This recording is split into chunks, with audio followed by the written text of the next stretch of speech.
귀한 은혜 받고 주의 귀한 은혜 받고 일생 빚진 자들의 주의 은혜 사슬 되사 나를 주께 메소서. 우리 마음은 연약하여 범죄하기 쉬우니 하나님이 받으시고 천국인을 지소서. 나 같은 죄인 살리신 주의 놀라워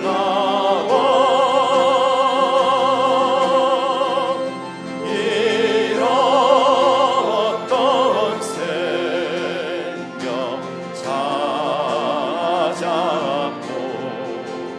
광명을 얻었네. 큰 죄악에서 건지신 주의 노마와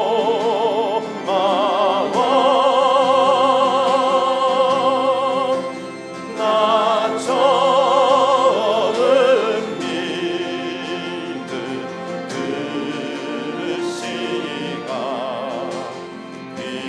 귀하고 귀하다.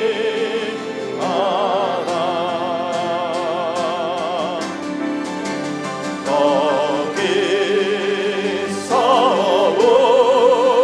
우리 영원히 주님의 은혜로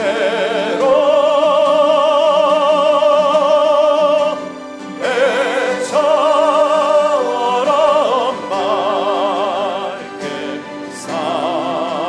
살면서 주 찬양하리라.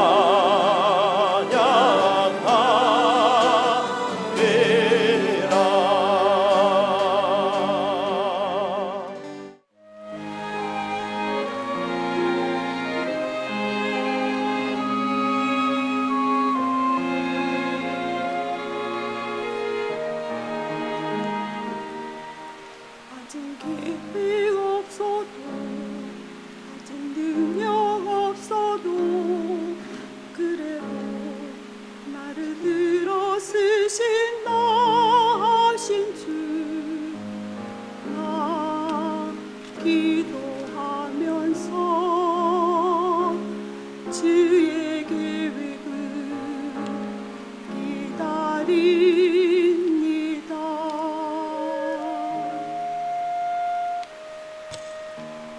근심 가운데 두려워할 때에도 그때도 나를 들어 쓰신다 하신 주 나 기도하면서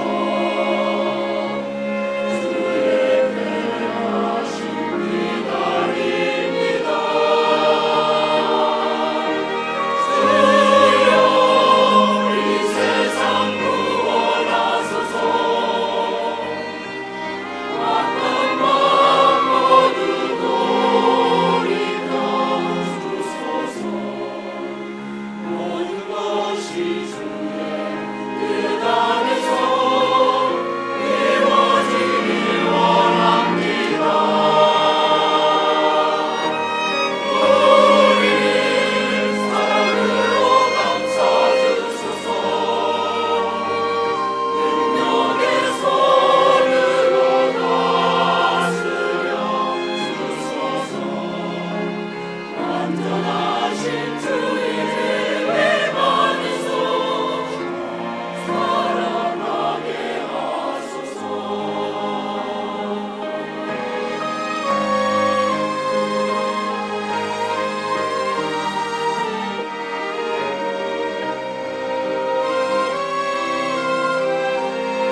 하나님의 말씀 다니엘 2장 14절에서 23절까지 있는 말씀을 다 함께 찾겠습니다. 그때에 왕의 근위대장 아리옥이 바벨론 지혜자들 죽이러 나가매 다니엘이 명철하고 슬기로운 말로 왕의 근위대장 아리에게 물어 이르되 왕의 명령이 어찌 그리 급하냐 하니 아리옥이 그 일을 다니엘에게 알림해 다니엘이 들어가서 왕께 구하기를 시간을 주시면 왕에게 그 해석을 알려드리리이다 하니라. 이에 다니엘이 자기 집으로 돌아가서 그 친구 하냐냐와 미사엘과 아사랴에게 그 일을 알리고 하늘에 계신 하나님이 이 은밀한 일에 대하여 불쌍히 여기사 다니엘과 친구들이 바벨론의 다른 지혜자들과 함께 죽임을 당하지 않게 하시기를 그들로 하여금 구하게 하니라. 이에 이 은밀한 것이 밤의 환상으로 다니엘에게 나타나 보임에 다니엘이 하늘에 계신 하나님을 찬송하니라. 다니엘이 말하여 이르되 영원부터 영원까지 하나님의 이름을 찬송한 것은 지혜와 능력이 그에게 있음이로다. 그는 때와 계절을 바꾸시며 왕들을 패하시고 왕들을 세우시며 지혜자에게 지혜를 주시고 총명한 자에게 지식을 주시는도다. 그는 깊고 은밀한 일을 나타내시고 어두운 데에 있는 것을 아시며 또 빛이 그와 함께 있도다.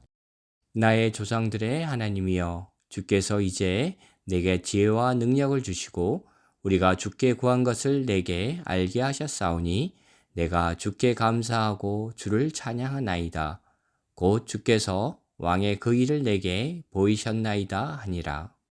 빌 게이츠가 이런 말을 했다고 합니다. 인생은 결코 공평하지 않다. Life is not fair. Get used to it. 이와 같은 사실에 익숙해지라 그런 말을 했습니다. 세계 최대 갑부인 사람이 어떤 면에서 가장 인생을 앞장서 달린다는 사람이 한 말이기 때문에 우리의 관심을 끌 수밖에 없습니다. 어쩌면 빌 게이츠가 이 사실을 진작부터 알고 있었기 때문에 인생이 결코 녹록하지 않다는 사실을 진작부터 알고 있었기 때문에 남다른 창의력과 노력을 통해서 성공의 길을 뚫어가는지도 모르겠습니다. 흔히 많은 분들이 인생은 공정하고 합리적이라고 생각을 하지만 실제로는 그렇지 않습니다. 부당하고 불합리한 일들이 더 많습니다. 기대한 것보다 기대치 않는 일들이 더 많고 순적한 포장도로보다는 덜커덩거리고 범퍼투성의 돌짝발길이 훨씬 더 많이 있습니다. 이것을 우리가 부인할 수 없는 우리 삶의 실제적 현실이라고 할 수가 있습니다. 그러나 삶의 현실이 어둡다고 해서 인생의 범퍼가 우리 앞을 가로막는다고 해서 우리는 주저앉을 수 없습니다. 왜냐하면 우리는 믿음을 가진 하나님의 백성이기 때문에 그렇습니다. 아무리 우리 앞을 가로막는 난관이나 현실이 어두워도 이것을 뚫고 넘어갈 때에 우리는 더 밝고 빛난 미래를 볼 수가 있고 성경이 제시하고 있는 더 건강한 크리스찬 삶을 이루어갈 수가 있습니다. 몇 년 전에 야후에 이런 제목의 재미있는 글 하나가 실린 것을 보았습니다. 만약 당신의 결혼식이 갑자기 캔슬된다면 어떻게 할 것인가, 이런 제목이었어요. 그리고 실제로 피츠버그에 살고 있는 필 라분이라고 하는 한 청년의 스토리를 소개를 했습니다. 이 청년이 웨딩을 하루 앞둔 전날 신부로부터 캔슬 통보가 왔습니다. 이유가 도대체 무엇인가? 얼굴도 잘생겼습니다. 직업도 괜찮습니다. 피츠버그 아이플로우라고 하는 인터넷 마케팅 회사의 CEO를 역임하고 있었습니다. 집안도 괜찮고 학벌도 괜찮고 신앙도 좋은 사람인데 왜 결혼을 캔슬 시켰는가? 워낙 오묘한 것이 또 심오한 것이 여자분들의 마음이기 때문에 그걸 다 헤아릴 수가 있겠습니까? 근데 한 가지 문제는 이미 호텔을 다 예약을 해놓았어요. 큰 뱅키룸을 예약을 하고 장식도 다 준비하고 음식과 음료수와 모든 것들을 다 비용까지 지불한 상태에서 준비를 마친 상태입니다. 이런 상태에서 이 당혹스러운 상황을 어떻게 감당할 것인가? 몇 가지 옵션이 있었습니다. 첫째는 울 것인가, crying, 혹은 화를 낼 것인가, get angry, 혹은 세 번째로 절망하고 좌절할 것인가, get despaired. 그런데 라분은 이와 같은 옵션을 선택하지 않고 신앙적 반응을 보이기로 결정을 했습니다. 원망이나 불평을 하는 대신에 이 재앙적인 현실을 축복의 오케이전으로 바꾸기로 결심을 하고 이왕 다 할 지불한 것이기 때문에 음식과 자리와 음료수를 그대로 다 준비해서 가져오겠습니다. 그 대신 결혼식 하는 대신에 평소에 그가 늘 마음에 품고 있던 비전 하나를 실천하기로 했습니다. 그것은 그 자리에 솔지 콥스 인터내셔널이라고 하는 단체를 초청을 하고 어린아이들을 위한 모금 행사를 진행하도록 한 것입니다. 이 단체는 저개발 국가의 어린아이들을 무료로 수술해주는 의사들의 모임이고 신실한 크리스찬들이 만든 아름다운 단체라고 합니다. 그래서 이와 같은 모금 행사를 한 결과 하객으로 와서 참석하려고 했던 수많은 사람들이 다 기꺼이 펀드를 내놓게 되고 엄청나게 많이 모여진 그 금액을 가지고 어린이들을 위한 사역을 감당하고 병원 사역을 돕는 그 일을 했다고 하는 기사였습니다. 저는 이것이야말로 주어진 어두운 현실을 넘어서는 믿음의 모습이라고 생각합니다. 우리 앞에 예기치 않던 사건들이 일어날 수가 있죠. 갑자기 범퍼가 놓인 것처럼 덜컥거리는 문제가 생길 수가 있습니다마는 그 어두운 현실에 굴복하지 아니하고 그것을 뛰어넘어서 더 아름다운 작품의 길을 여는 것, 이게 바로 믿음의 파워라고 할 수가 있습니다. 흔히 믿음 따로 우리 삶의 현실 따로 생각하는 분들이 많이 계십니다. 믿음이라고 하는 것은 교회 안에서 행하는 영적, 종교적 삶의 영역에 불과한 것이고 실제 우리 현실과는 상관이 없다. 그래서 믿음 따로, 현실 따로 생각하는 그와 같은 그리스도인들을 많이 만날 수가 있지만 그것은 성경이 제시하는 올바른 크리스찬 삶의 모습은 아닙니다. 믿음은 반드시 현실과 함께 가야 됩니다. 성경에 기록된 예수님께서 행하신 수많은 기적들은 다 현실 문제 가운데서 이루어진 사건들이었습니다. 그러므로 참된 믿음의 진가라고 하는 것은 추상적인 개념의 종교적인 개념 속에서 드러나는 것이 아니라 현실 속에 들어가서 행하여졌을 때 비로소 나타나게 되는 것입니다.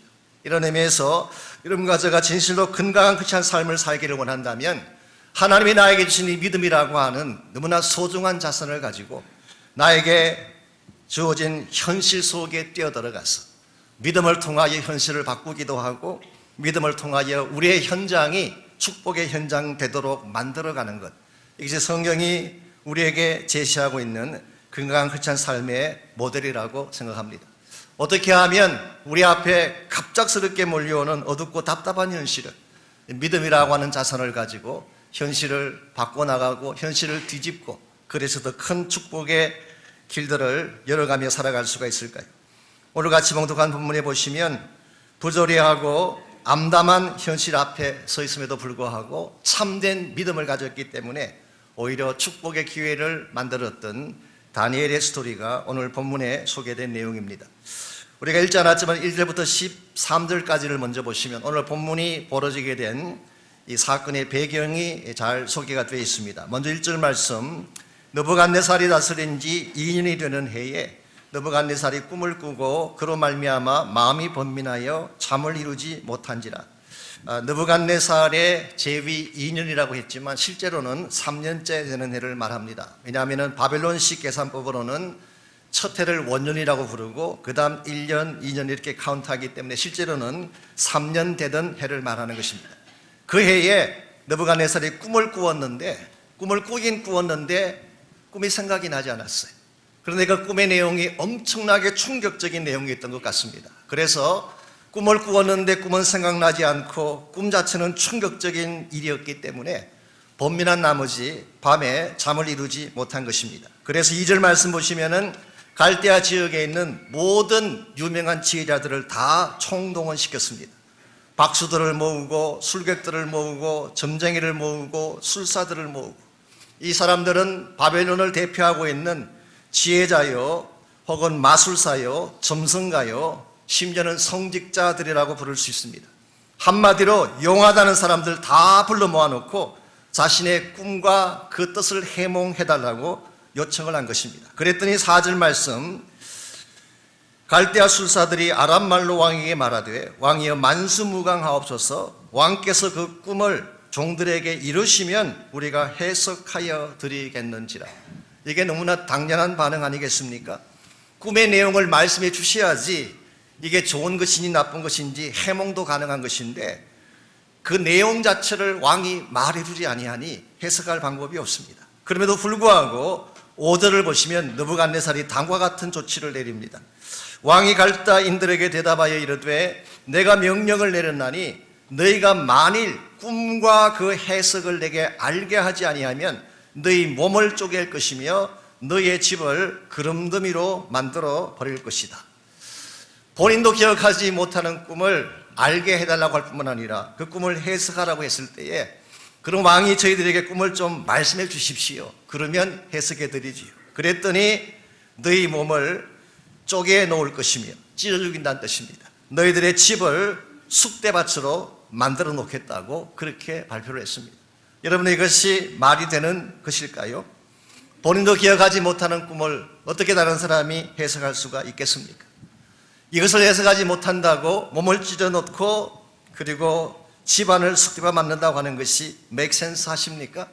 누가 봐도 불합리하고 앞뒤가 맞지 않는 그런 조치 같습니다. 그런데 여기서 멈추지 아니하고 11절에서 13절까지를 보시면 11절 왕께서 물으신 것은 어려운 일이라 육체와 함께 살지 아니하는 신들 외에는 왕 앞에 그것을 보일 자가 없나이다 한지라. 쉽게 표현하면 인간의 능력으로는 불가능합니다. 우리가 아무리 노력하고 했으니 그것은 풀 수 없는 문제입니다. 그렇게 답변을 했더니 12절에서 왕이 이로 말미암아 진노하고 통분하여 바벨론의 모든 지혜자들을 다 죽이라 명령하니라. 이와 같은 사실 앞에 왕이 진노하고 통분했어요. He got angry and furious. The Message Bible은 재미있게 번역했습니다. He lost his temper. 그의 성질을 다 잃어버리고 그가 성질을 컨트롤하지 못하고 폭발시키게 된 것입니다. 그리고 바벨론에 있는 모든 지휘자들을 다 처형하라. 그리고 그 다음 절에 보면은 다니엘과 그의 친구들까지도 찾아서 함께 죽여버리라고 명령을 했습니다. 이것이 그 당시 바벨론 왕궁에서 벌어진 상황이었습니다. 비합리적입니다. 부당하고 어브랍트합니다. 예측을 불허하는 위기의 상황이라고 할 수가 있습니다. 앞을 예측할 수 없는 unpredictable한, 뭔가 좀 예측이 가능해야지 준비도 할 수가 있을 터인데 전혀 예측 불허의 이와 같이 부조리한 상황, 이것이 그 당시 바벨론 왕궁에서 일어난 삶의 현실이요 그들에게 주어진 상황이었습니다. 그런데 이와 같은 부조리하고 불합리한 현상이 바벨론 왕궁에만 존재하는 것일까요? 놀랍게도 이 땅을 살아가는 여러분 그저의 삶 속에도 이와 같은 현상들을 발견해 볼 수가 있습니다. 여러분의 삶 속에 일어나는 모든 일들은 합리적이고 정당한 일들만 일어나나요? 여러분의 삶 속에는 항상 예측 가능하고 핸들할 수 있는 문제들만 벌어지나요? 실제는 그렇지 않은 줄 압니다. 말도 안 되는 일들이 일어나고 있어요. 부당한 많은 사건들이 벌어지고 있습니다. 아무리 이해하려고 해도 납득이 가지 않는, 맥센스하지 않는 이와 같은 일들이 벌어지고 있는 것이 오늘 여러분 가지고 살고 있는 이민생활의 현실이라고 할 수가 있습니다. 제가 얼마 전에 한국으로 강제 추방된 입양한에 대한 스토리를 제가 어떤 글에서 읽고 개인적으로 조금 격분했던 그런 적이 있었습니다. 어릴 때 엄마에게 버림을 받고 미국 가정에 입양되어 왔습니다. 그런데 입양한 그 가정이 이 아이를 학대를 많이 한 것 같아요. 정말 어뷰저를 하는, 육체적으로도 그렇고 정신적으로도 그렇고 많은 학대를 했습니다. 그래서 결국 그 집에서 쫓겨나고 또 다른 가정에 입양을 당하고 이렇게 몇 번을 하는 과정에서 빗나가는 삶을 살게 되고 갱들에게 연루가 되기도 하고 결국 나중에는 감옥까지 가는 신세가 됐습니다. 그리고 지금 나이 40이 넘었는데 그 나이에 한국으로 추방령이 내린 것입니다.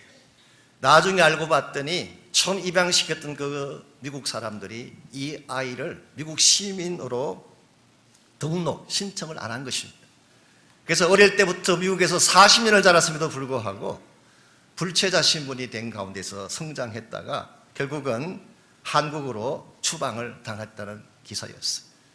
40년 동안 미국에서만 자란 이 사람이 한국말을 할 줄 아나요? 한국에 친척이 있나요? 한국 문화도 전혀 모르는 사람인데 이런 사람을 추방하면 어떡하겠다는 것입니까? 제가 그 기사를 보니까 이런 케이스의 입양아들이 한둘이 아니래요. 여러 명들이 그런 케이스이고 그 중에 어떤 사람들은 자살하기까지 했다고 하는 그런 기사를 제가 보았습니다. 우리가 사는 이 땅의 현실은 결코 페어하지 않습니다. 정당하지 않고 맥센스하지 않는 수많은 일들이 오늘도 우리 곁에 벌어지고 있습니다. 더구나 이와 같이 답답한 현실의 벽 앞에서 내 능력으로 이것을 핸들할 수는 힘조차 없을 때 그때 우리가 할 수 있는 일이 과연 무엇일까요? 오늘 보면 이와 같은 우리의 답답한 현실, 우리 힘으로 핸들할 수 없는 갑갑한 현실을 풀어내는 데 필요한 해답을 여러분과 저에게 제공하고 있습니다. 제가 결론부터 말씀드리자면 그 해답은 믿음밖에 없습니다. 아무리 현실이 답답해도 하나님을 향한 믿음만 바로 갖게 되면 우리는 불합리한 현실을 극복해낼 수가 있습니다. 하나님이 나와 함께 하시고 하나님의 권세와 능력이 나를 통해 행사될 수 있다고 하는 정당하고 바른 믿음만 소유하게 된다면 아무리 현실이 부조리하고 현실의 벽이 우리 앞을 가로막아도 우리는 그 현실을 넘어서서 그 현실을 뒤집어서 축복으로 만들 수가 있는 것입니다. 오늘 여러분의 삶 가운데도 크고 작은 현실의 장벽들이 있을 것입니다. 아무리 노력하고 애써도 풀리지 않는 인생의 문제를 안고 나오신 분들이 이 아침에도 계실 줄 압니다. 어떻게 하면 이 현실의 벽을 뚫고 하나님이 기뻐하시는 더 밝은 기적의 삶으로 나아갈 수가 있을까요? 오늘 본문에 보게 되면 다니엘의 케이스를 통해서 이 믿음의 현실의 장벽을 깨뜨리고 승리하는 세 가지 비결을 우리가 한번 정리해 볼 수가 있습니다. 참으로 이 답답한 현실을 이겨내려면 첫 번째로 필요한 것이 바른 믿음의 확신입니다. 어떤 위기가 올지라도 하나님이 나와 함께 하시고 나를 도우신다는 이 믿음의 확신만 분명하면 우리는 이 위기를 극복할 수가 있는 것입니다. 14절 말씀부터 16절까지를 보시기 바랍니다. 먼저 14절 말씀, 그때에, 자 여기서 말하는 그때가 어느 때일까요? 앞에서 설명드린 부조리한 왕궁의 현실이 벌어진 그때에, 그리고 부당하게 체포령이 내리고 죽임을 당할 수 있는 이와 같은 상황에, 바로 그때에 왕의 근위대장 아리옥이 바벨론 지혜자들을 죽이러 나가매 다니엘이 명철하고 슬기로운 말로 그들에게 이야기했다고 했습니다.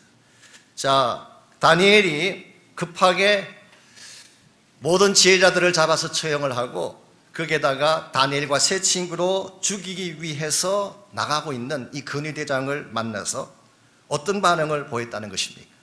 그는 명철하고 슬기로운 말을 했습니다. 이것은 다른 말로 표현하면 차분하고 지혜롭게 반응했다, 그런 뜻입니다. 우리 같으면 어떻게 반응했을까요? 아마 흥분했을 수도 있을 것입니다. 이게 말이 되는 거냐라고 소리를 칠 수도 있고 어쩌면 공포심 가운데 젖어서 패닉 상태에 빠질 수도 있습니다. 그런데 다니엘은 전혀 패닉 상태에 빠지지 아니하고 흥분하지도 않고 소리를 지르지도 않고 quietly, 조용하게 차분하게 그 근위대장에게 말을 합니다. 15절, 왕의 근위대장 아리옥에게 물어 이르되 왕의 명령이 어찌 그리 급하냐? 도대체 무엇 때문에 그렇게 급히 나가시는 것입니까? 무엇 때문에 그렇게 급히 서두는 것입니까? calm down 하십시오. 여러분, 이것은 굉장한 마음의 여유를 표현하고 있는 것입니다. 자기 목에 칼이 들어올 수 있는 상황이고 지금 바벨론 왕궁에 있는 모든 지혜자들이 다 피를 토하며 죽어가야 되는 상황임에도 불구하고 다니엘은 not panic, 전혀 당황하지 아니하고 차분하게 조용하게 체계 있게 무엇 때문에 그렇게 서둘러 나가시는 것입니까? slow down 하십시오, calm down 하십시오, 그렇게 말을 하고 있습니다. 그리고 나서 16절 말씀, 다니엘이 들어가서 왕께 구하기를 시간을 주시면 왕에게 그 해석을 알려드리겠습니다. 여기서 다니엘이 들어가서 이 표현은 바로 느부갓네살 앞에 나아갔다, 그런 뜻입니다. 여러분, 지금 느부갓네살이 다니엘을 죽이려고 근위대장을 내보내는 판인데 자기를 죽이려고 작정한 그 왕 앞에 다니엘이 직접 나타난 것입니다. 여러분 아시겠지만 느부갓네살이라는 왕은 굉장히 잔인한 왕입니다. 성경 기록에 보게 되면 정말 지금까지 어느 누구도 행하지 못했던 잔혹한 일을 자행했던 사람이 느부갓네살이었어요. 열왕기하 25장 말씀 보게 되면 유다의 마지막 왕인 시드기야가 붙잡혔을 때 그 왕이 보는 앞에서 자기 아이들을 다 처형합니다. 그리고 나서 두 눈을 뽑고 목에 쇠사슬을 묶어서 끌고 간 사람이 느부갓네살이었어요. 예루살렘에 살고 있던 수많은 사람들을 처형했습니다. 그것도 모자라서 성전을 회파하고 기물을 가져가고 성전 자체를 불태워버렸던 사람이었어요. 나중에 바벨론에 왔어도 우리 뒤에 그 사건이 나오지만 풀물을 만들어가지고 자기 마음에 들지 않는 사람들은 불로 태워 죽일 정도로 잔혹한 성격 가진 사람이 바로 느부갓네살이었어요. 그러므로 그의 사전에는 멀시란 단어가 없습니다. 자비라고 하는 단어, 긍휼이라는 단어, 배려라고 하는 단어가 존재하지 않습니다. 만일 느부갓네살에게 지렁이도 밟으면 꿈틀거리는 이유가 뭐냐 그렇게 질문한다면 어떻게 답변하는지 아십니까? 제대로 밟지 않아서 그렇다. 그리고 다시 이겨 밟는 사람이 바로 느부갓네살이었어요. 이와 같이 잔혹하고 전혀 앞뒤가 맞지 아니하고 무슨 일을 행할지도 모르는 이와 같은 느부갓네살 앞에 나아가서 왕이시여 걱정하지 마십시오. No problem, sir. I will take care of this problem. 제가 이 문제를 해결하겠습니다. 이건 보통 담대한 선포가 아닙니다. 만일의 경우 그가 이 문제를 해결하지 못한다면 그의 목은 달아나는 것입니다.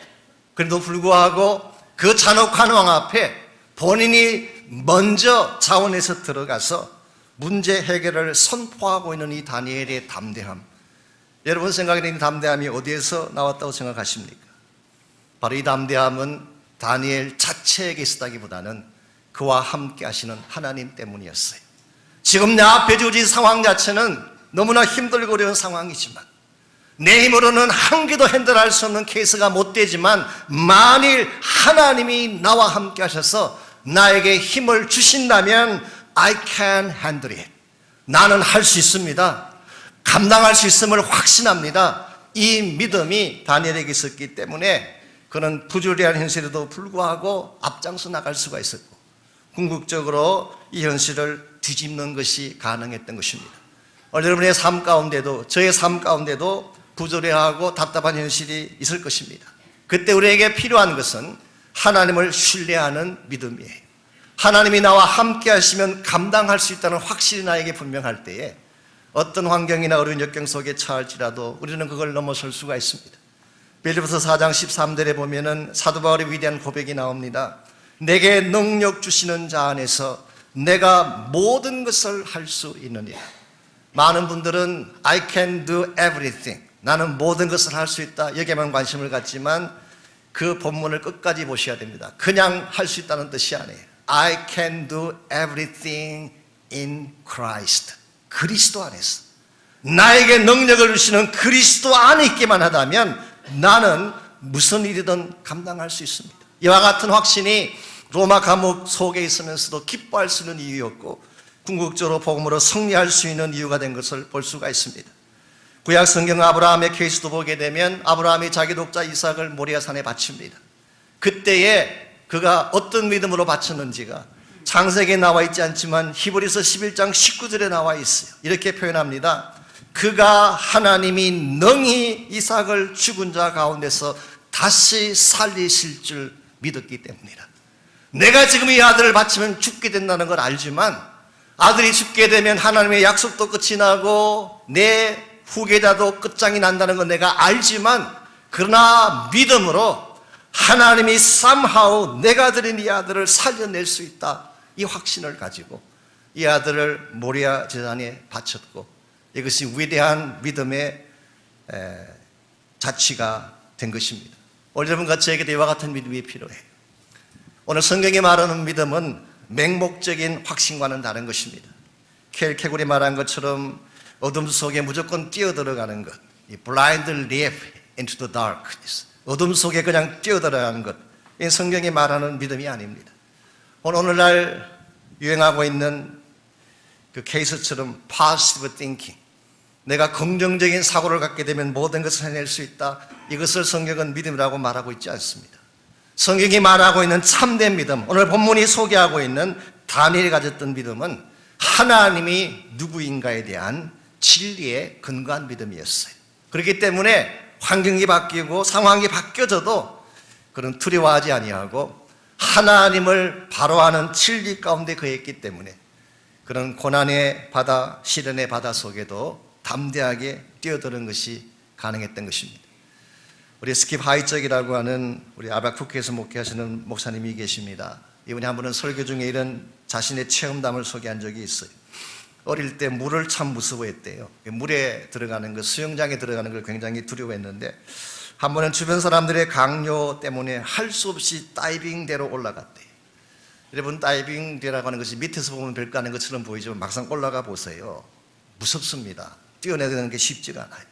더구나 물을 두려워하는 스킵 하이직의 입장에서는 굉장히 공포심에 처할 수밖에 없습니다. 뛰어내리려니까 무서워서 뛰지를 못하고 주저하는데 그 수영장 안에 자기 아버지가 손을 높이 들고 이야기를 합니다. 물을 쳐다보지 말고 나를 쳐다봐. 네가 뛰어내리면 내가 반드시 받아줄 테니까 안심하고 뛰어내리라. 그렇게 이야기를 했어요. 그래서 아빠를 보고 뛰어내리려고 하는데 그분의 표현에 의하면은 아빠는 보이지 아니하고 그 깊은 출렁거리는 물만 보이더래요.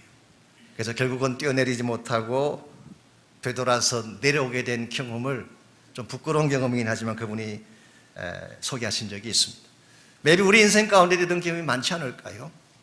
하나님께서 말씀하시지만 출렁거리는 환경이 두려워서 뛰지 못하는 경우, 그래서 주저주저 하다가 다시 돌아서서 패배의 길로 돌아서는 우리의 모습, 이건 성경이 말하고 있는 담대함과 정반대의 케이스입니다. 여러분, 마음속에 두려움이 있을지라도, 걱정이 있을지라도 하나님을 바라보고 뛰어내리시기를 바랍니다. 여러분이 뛰어내리면 그분은 반드시 여러분을 받아주시고 여러분을 책임져 주시고 여러분 인생에 가장 필요한 것들을 공급해 주셔서 여러분을 승리하게 만들어 주실 것입니다. 이와 같이 우리가 역경에도 불구하고 이 역경의 현실을 넘어서려면 확신, 믿음에 근거한 바른 확신이 필요합니다. 두 번째로 우리가 현실을 넘어서려면 바른 기도가 있어야 됩니다. 우리가 확신을 갖는 것도 필요하지만 바른 기도가 주어지지 않게 되면 우리의 확신이 실제적인 능력으로 나타날 수가 없습니다. 오늘 17절, 18절을 보시면은 이 다니엘이 이 담대한 선포를 행한 후에 어떤 일을 했는지가 17절, 18절에 기록이 되어 있습니다. 이에 다니엘이 자기 집으로 돌아가서 그 친구 하나냐와 미사엘과 아사랴에게 그 일을 알리고, 즉 다니엘은 제일 첫 번째로 이 어려운 위기 상황을 자기 동지들에게 알렸어요. 신앙의 동지들에게 먼저 알린 것입니다. 그리고 나서 18절, 하늘에 계신 하나님이 이 은밀한 일에 대하여 불쌍히 여기사 다니엘과 친구들이 바벨론의 다른 지혜자들과 함께 죽임을 당하지 않게 하시기를 그들로 하여금 구하게 하니라. 자, 어려운 위기의 상황과 현실을 알린 후에 기도해 달라고 부탁하는 이것을 우리가 보통 뭐라고 부르나요? 이것을 중보 기도라고 부르는 것입니다. 영어로 표현하면 talk to man about God. 사람들에게 하나님에 관해서 이야기하는 것을 evangelism, 전도라고 이야기합니다. 그런데 talk to God about man, 하나님에게 사람들에 대해서 이야기하는 것을 intercession, 중보 기도라고 하는 것입니다. 여러분의 삶 가운데 문제가 생겼을 때에 함께 기도할 수 있는 동지가 필요해요. 여러분이 어떤 위기 가운데 처했을지라도 여러분이 부탁만 하면 중보하고 기도해 줄 수 있는 믿음의 용사들이 있을 때 여러분은 어려운 현실도 이겨설 수가 있고 오히려 더 찬란한 기적의 축복들을 경험하게 되는 것입니다. 오늘 본문을 자세히 보시게 되면 사실은 오늘 2장 1절부터 23절까지 나오는 이 본문이 세 가지의 씬으로, 세 가지 장면으로 그렇게 구성이 되어 있습니다. 첫 번째 장면이 bad scene이에요. 이 king's bed, 왕의 침실에 대한 장면입니다. 이 왕의 침실은 번민의 장소였습니다. 문제 발생의 장소라고 할 수가 있습니다. 우리 생각에 왕관만 쓰면 행복이 찾아올 줄 알지만 오늘 본문을 보니까 그렇지 않은 것 같습니다. 왕관을 쓰고 모든 것을 소유했던 느부갓네살의 침상에 잠을 자지 못할 번민이 있었다는 사실이 아이러니하지 않습니까? 이 왕의 침상은 문제의 장소였고 번민의 장소였습니다. 두 번째 씬이 왕의 궁전이 소개되고 있습니다. King's Court. 이것은 문제를 풀기 위해서 사람들을 모으는 장소였어요. 느부갓네살 왕이 자기에게 주어진 번민의 고민의 문제를 풀기 위해서 왕궁에 있는 위대하다는 사람들은 다 불러 모았어요. 지혜가 뛰어난 사람, 점성가들, 학자들, 이번 바벨론 성지들까지 전부 다 불러 모아서 자기의 문제를 해결하고자 했지만 문제는 풀리지 않았습니다. 여러분, 인간의 모임이나 인간의 지혜가 인생의 문제를 다 풀 수 있을까요? 절대로 다 풀지 못합니다. 그래서 세 번째로 여러분에게 소개하고 있는 장면이 방금 읽었던 17절, 18절에 나오는 prayer room, 기도실을 보여준 것입니다. 저는 이 다니엘의 신앙이 위대하다고 하는 증거 중에 하나가 오늘 본문입니다. 다니엘의 문제가 생겼을 때, 왕의 침상에서 풀 수 없는 문제가 생겼을 때 왕궁의 수많은 전문가들을 모아놓고 문제를 해결하려고 한 것이 아니라 기도의 방으로 들어갔다고 하는 사실, 이게 사실은 가장 지혜로운 영적 액션이라고 할 수가 있습니다. 오늘 여러분의 삶 가운데 문제가 생기면 여러분 어디에서 그 문제를 풀려고 하십니까? 침상에서 고민하며 뒤척인다고 문제가 떠나갈까요? 세상의 전문가들을 찾아가고 상담을 받고 혹은 콜트에 가서 수술을 한다고 문제가 풀릴까요? 문제가 해결되지 않습니다. 기도의 방으로 가져오시기를 바랍니다. 함께 부르짖으며 기도할 때에, 기도의 용사들과 함께 하나님의 보좌를 붙잡고 나아갈 때에 그때 하늘이 열리고 하나님만이 주실 수 있는 해법이 주어지게 됩니다. 우리 가운데 문제가 없는 사람이 있을까요? 우리 가운데 기도 제목이 없는 사람이 있을까요? 우리 가운데 타프한 현실 가운데 고통을 당하지 않는 사람이 있을까요? 저는 한 명도 없다고 생각합니다. 우리 모두는 문제를 안고 사는 존재이기 때문에 우리에게는 기도의 방이 필요합니다. 그래서 8월 첫째 주간부터 저희 교회에서는 뭘 하나요? 중보 기도 축제를 하는 것입니다. 우리의 모든 가슴에 엉거려진 문제들을 갖고, 우리 가정의 모든 문제들, 자녀들에 대한 모든 문제들, 우리 민족과 교회의 모든 문제들을 안고 나와서 하나님께 부르짖는 것입니다. 그때 하나님이 하늘문을 여시고 새로운 기적을 보여주실 줄 믿습니다. 여러분들 고민만 하지 마시고 탄식만 하지 마시고 중보의 자리로 나오셔서 부르짖으시기를 바랍니다. 이와 같이 우리 현실이 답답하고 어려울지라도 이것을 넘어설주면 1차적으로는 하나님이 함께 하시면 가능하다는 확신이 필요합니다. 두 번째는 함께 부르짖으면 하늘문이 열린다고 하는 기도의 장소가 필요합니다. 마지막 세 번째로 이 모든 것의 결과이긴 합니다만은 하나님의 개입이 필요한 것입니다. 19절 말씀 보겠습니다. 이에 이 은밀한 것이 밤의 환상으로 다니엘에게 나타나 보이매 다니엘이 하늘에 계신 하나님을 찬송하니라. 이에 이 다니엘이 문제가 찾아왔지만 당황하지 않고 믿음 가운데 굳건히 서고, 문제가 찾아왔지만 다른 사람들의 자문을 구하지 않고 기도의 방으로 들어간 결과, 그래서 기도한 결과 하나님이 그 은밀한 것을 다니엘에게 보여주셨다. 여기서 말하는 은밀한 것이 무엇을 지칭할까요? 느부갓네살 자신이 꾸고도 잊어버렸던 꿈을 말합니다. 본인이 보았음에도 기억나지 아니했던 그 은밀한 것, 그리고 실제로 그 은밀한 꿈 속에는 다음 주에 다룰 것입니다마는 엄청난 세계 역사의 진행이 기록되어져 있습니다. 앞으로 인류의 역사가 어느 방향으로 어떻게 갈지에 대한 너무나 중차대한 하나님의 비밀스러운 계시가 담겨져 있는 그 은밀한 것을 기도하고 하나님께로 나아가는 다니엘에게 보여주신 것입니다. 이것을 본문으로 말미암아 다니엘은 그 부조리하고 부당한 왕궁의 현실을 해결했을 뿐만 아니라 이것을 계기로 바벨론 제국의 가장 위대한 사람으로 등극하게 되고 가장 큰 영향을 끼치는 그런 인물로 살아가게 됩니다. 여러분들의 삶 속에도 여러 가지 많은 어려운 현실들이 있을 것입니다. 그러나 어떤 상황, 어떤 현실이 주어지든지 기도하면 하나님이 개입하시고 하나님이 개입하시면 문제는 반드시 풀리게 돼 있습니다. 왜 하나님이 개입하시면 우리 인생의 모든 문제가 반드시 풀려질까요?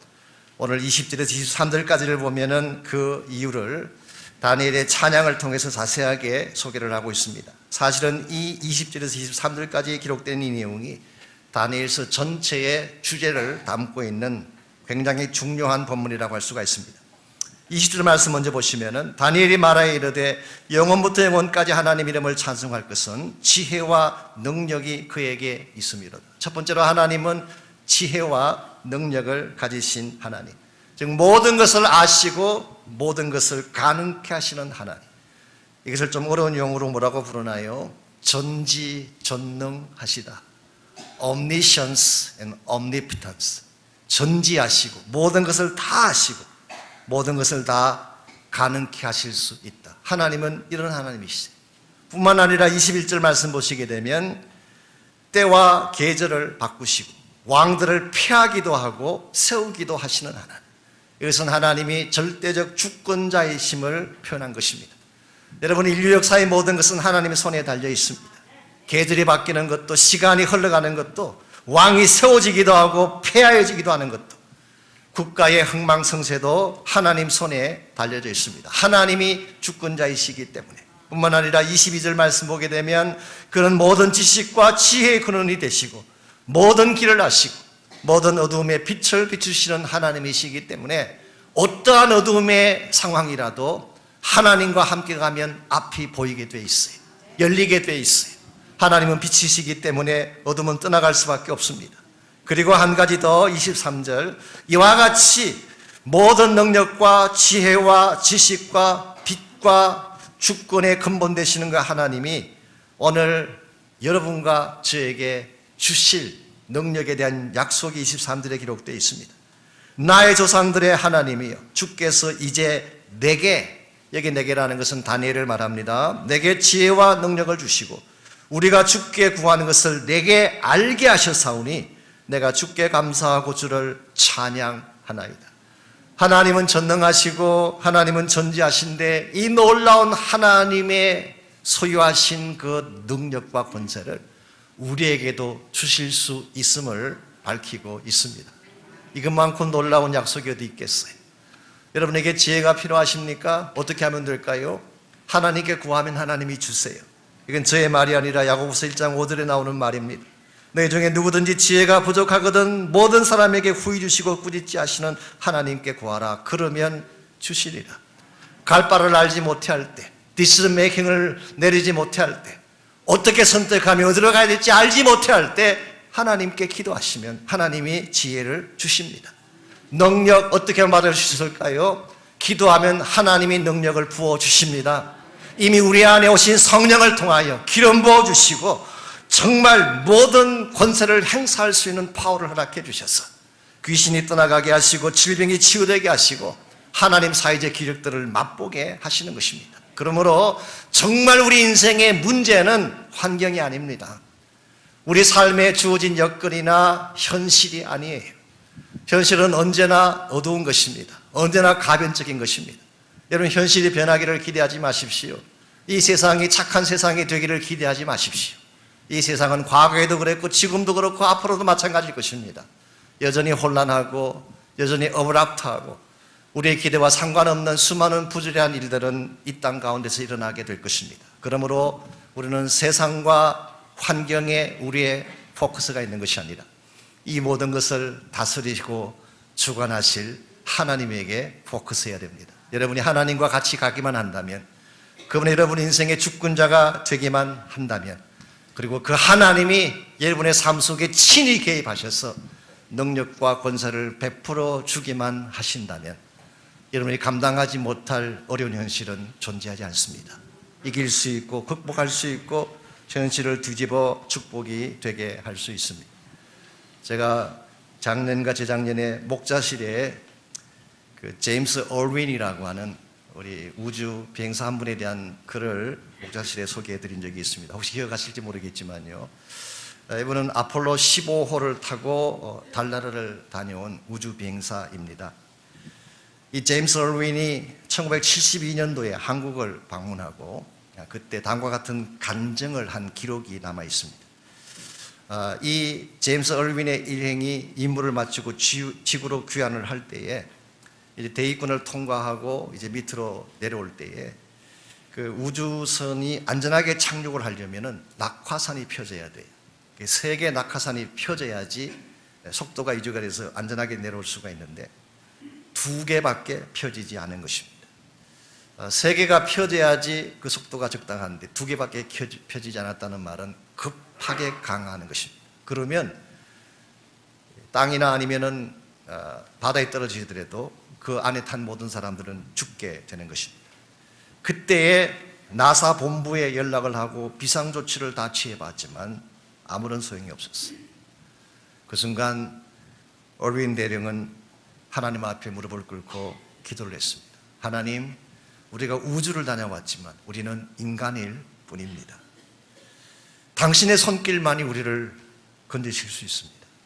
하나님 도와주십시오.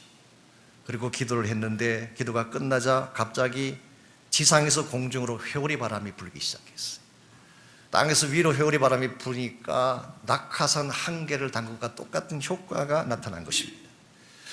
물론 우연이라고 말할지 모르겠죠. 그렇지만 얼윈 대령은 그렇게 간증하지 않았습니다.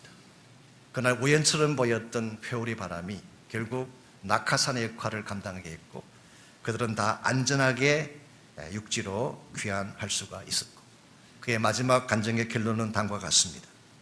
저는 지금까지 우주선을 휴스톤의 나사 사령탑에서 컨트롤 타워에서 우주선을 조정하고 움직이는 줄 알았는데 제가 비로소 깨달은 또 한 가지 사실은 우주선을 컨트롤하는 것은 나사가 아니라 하나님이라는 사실을 알게 됐습니다.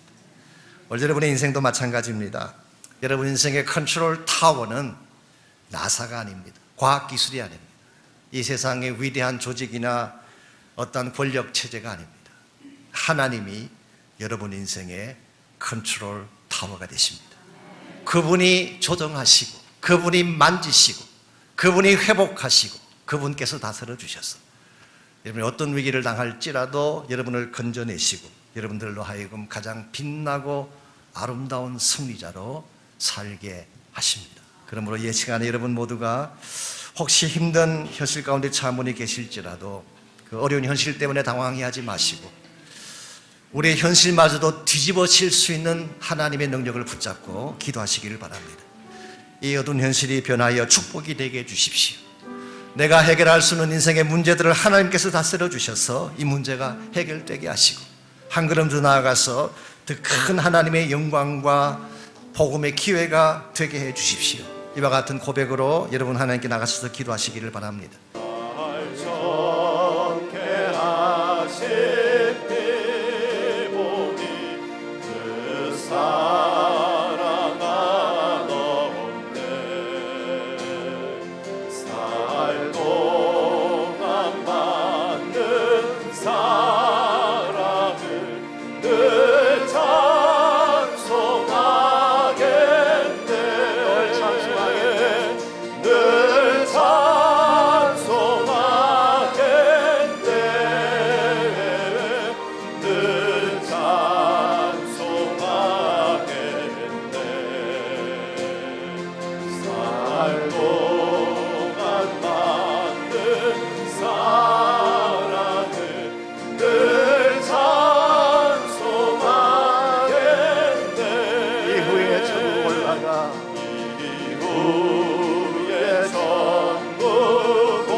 다시 한번 고백하겠습니다. 이후에 천국 올라가 이후에 천국 올라가 더 좋은 노래로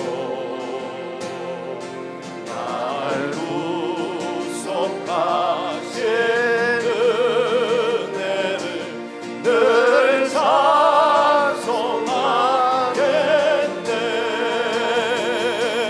늘 찬송하겠네.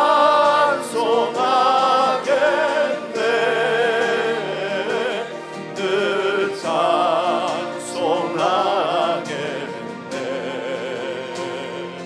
날 구속하신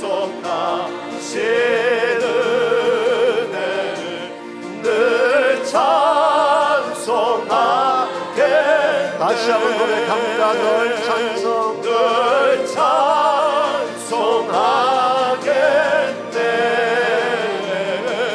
늘 찬송하겠네.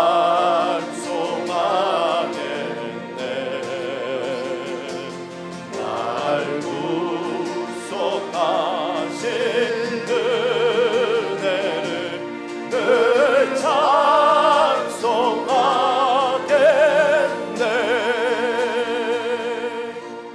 하나님 감사합니다. 이 천국에 대한 소망을 우리에게 안겨주시니 감사합니다. 이 땅은 우리를 속이고 세상은 우리에게 아픔을 안겨주고 수많은 절망과 상처를 남겨주지만 천국이 우리를 기다리고 있음을 믿습니다. 이 땅의 삶을 다 마치고 천국 가서 보좌 앞에 주를 찬양할 그날을 소망하며 우리에게 주신 삶의 과제 잘 감당해 나갈 수 있는 저희 모두가 되게 하시고, 특별히 이 시간에 마음의 문을 열고 예수를 나의 구원자로 초청한 귀한 형제자매 한 분 한 분의 심령을 붙잡아 주셔서 이제 그 이름을 하늘나라 생명책에 꼭 기록하여 주시고 이제부터 주님 부르시는 그날까지 영생의 복을 누리며 살아가는 존귀한 인생 되게 하여 주시옵소서. 우리 앞을 가로막는 문제가 있을지라도 두려워하지 않게 하시고 예수의 손 붙잡고 살아야겠다고 작정한 형제자매님들, 그들의 삶을 축복하시되 하나님의 권세를 부어 주옵소서. 막힌 문들을 열어 주시옵소서. 절망을 뒷끌어낼 수 있는 파워를 하나님께서 부어 주시옵소서. 이미 예수님을 통해 승리를 주신 하나님을 찬양하오며 살아계신 예수님의 이름으로 기도하옵나이다. 아멘. 이제는 우리 구주 예수 그리스도의 은혜와 하나님 아버지의 무한하신 사랑과 성령님의 충만한 임재하심이 예배를 마치고 돌아가는 모든 성도 한 분 한 분에게 가정과 삶의 터전과 자녀들과 자손들 위해 이제로부터 항상 함께 하옵시기를 우리의 구원자 되신 예수님의 이름으로 간절히 축원하옵나이다.